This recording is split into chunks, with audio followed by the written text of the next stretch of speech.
Viewers, कहानी का नाम है हींग वाला और उसकी राइटर है सुभद्रा कुमारी चौहान।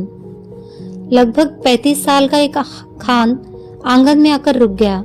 हमेशा की तरह उसकी आवाज सुनाई दी, अम्मा हींग लोगी। पीठ पर बंधे हुए पीपे को खोलकर उसने नीचे रख दिया और मौलसीरी के नीचे बने हुए चबूतरे पर बैठ गया। भीतर बरामदे से 9-10 वर्ष के एक बालक ने बाहर निकलकर उत्तर दिया, अभी कुछ नहीं लेना है, जाओ। पर खान भला क्यों जाने लगा। जरा आराम से बैठ गया और अपने साफे के छोर से हवा करता हुआ बोला, अम्मा हींग ले लो। अम्मा, हम अपने देश जाता है, बहुत दिनों में लौटेगा। सावित्री रसोई घर से हाथ धोकर बाहर आई और बोली, हींग तो बहुत सी ले रखी है खान, अभी 15 दिन हुए नहीं, तुमसे ही तो ली थी। वह उसी स्वर में फिर बोला, हेरा हींग है माँ, हमको तुम्हारे हाथ की बोहनी लगती है, एक ही तोला ले लो, पर लो जरूर। इतना कहकर फौरन एक डिब्बा सावित्री के हाथ में सरकाते हुए बोला, तुम और कुछ मत देखो माँ, यह हींग एक नंबर है, हम तुम्हें धोखा नहीं देगा। सावित्री बोली, पर हींग लेकर करूंगी क्या, ढेर सी तो रखी है। खान ने कहा, कुछ भी ले लो अम्मा, हम देने के लिए आया है, घर में पड़ी रहेगी, हम अपने देश को जाता है, खुदा जाने कब लौटेगा। और खान बिना उत्तर की प्रतीक्षा किए हींग तोलने लगा। इस पर सावित्री के बच्चे नाराज हुए।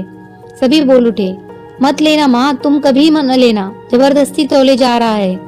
सावित्री ने किसी की बात का उत्तर न देकर हींग की पुड़िया ले ली। पूछा, कितने पैसे हुए खान? 35 पैसे अम्मा, खान ने उत्तर दिया। सावित्री ने 7 पैसे तोले के भाव से 5 तोले का दाम 35 पैसे लाकर खान को दे दिए।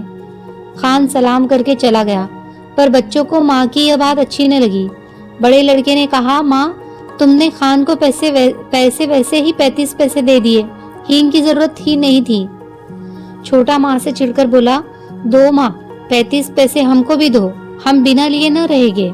लड़की जिसकी उम्र 18 साल की थी बड़े गंभीर स्वर में बोली, तुम माँ से पैसा न मांगो, वो तुम्हें न देगी, उनका बेटा वही खान है। सावित्री को बच्चों की बातों पर हंसी आ रही थी।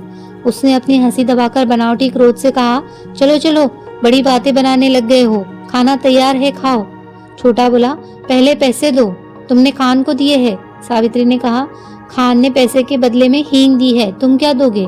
छोटा बोला, मिट्टी देंगे।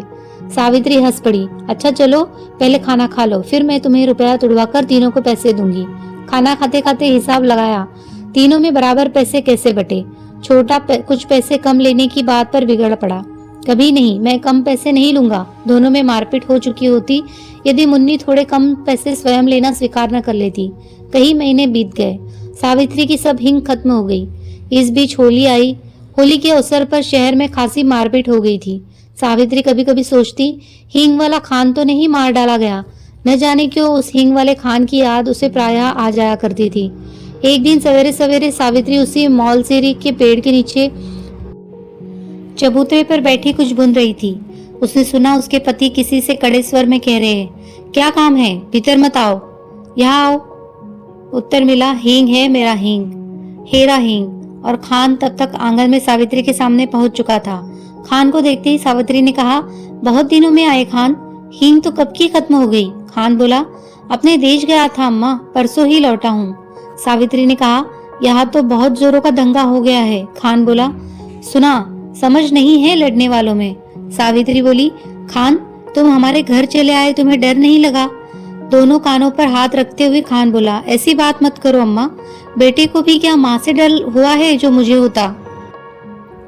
और इसके बाद ही उसने अपना डिब्बा खोला और एक छटाक हींग तोलकर सावित्री को दे दी। रेजगारी दोनों में से किसी के पास नहीं थी। खान ने कहा कि वह पैसा फिर आकर ले जाएगा। सावित्री को सलाम करके वो चला गया। इस बार लोग दशहरा दुने उत्साह के साथ मनाने की तैयारी में थे। 4 बजे शाम को माँ काली का जुलूस निकलने वाला था। पुलिस का काफी प्रबंध था। सावित्री के बच्चों ने कहा, हम भी काली का जुलूस देखने जाएंगे। सावित्री के पति शहर से बाहर गए थे। सावित्री स्वभाव से भीरू थी। उसने बच्चों को पैसे का, खिलौना का, सिनेमा का न जाने कितने प्रलोभन दिए, पर बच्चे न माने सो न माने। नौकर रामू भी जुलूस देखने को बहुत उत्सुक हो रहा था। उसने कहा, भेज दो ना माँ जी, मैं अभी दिखाकर लिए आता हूँ। लाचार होकर सावित्री को जुलूस देखने के लिए बच्चों को बाहर भेजना पड़ा। उसने बार बार रामू को ताकीद की कि दिन रहते ही वो बच्चों को लेकर लौट आए। बच्चों को भेजने के साथ ही सावित्री लौटने की प्रतीक्षा करने लगी। देखते ही देखते दिन ढला चला, अंधेरा भी बढ़ने लगा, पर बच्चे न लौटे। अब सावित्री को न भीतर चैन था न बाहर। इतने में उससे कुछ आदमी सड़क पर भागते हुए जान पड़े। वह दौड़कर बाहर आई, पूछा, ऐसे भागे क्यों जा रहे हो? जुलूस तो निकल गया ना? एक आदमी बोला, दंगा हो गया जी, बड़ा भारी दंगा। सावित्री के हाथ पैर ठंडे हो गए। तभी कुछ लोग तेजी से आते हुए दिखे। सावित्री ने उन्हें भी रोका। उन्होंने भी कहा, दंगा हो गया है। अब सावित्री क्या करे? उन्हीं में से एक से कहा, भाई तुम मेरे बच्चों की खबर ला दो। 2 लड़के हैं और 1 लड़की। मैं तुम्हें मुंह मांगा इनाम दूंगी। एक देहाती ने जवाब दिया, क्या हम तुम्हारे बच्चों को पहचानते हैं माँ जी? यह कहकर वह चला गया। सावित्री सोचने लगी, सच तो है, इतनी भीड़ में भला कोई मेरे बच्चों को कैसे खोजे? अब वह भी क्या करे तो क्या करे? उससे रह रहकर अपने पर क्रोध आ रहा था। आखिर उसने अपने बच्चों को भेजा ही क्यों? वे तो बच्चे ठहरे, जिद तो करते ही, पर भेजना उसके हाथ की बात थी।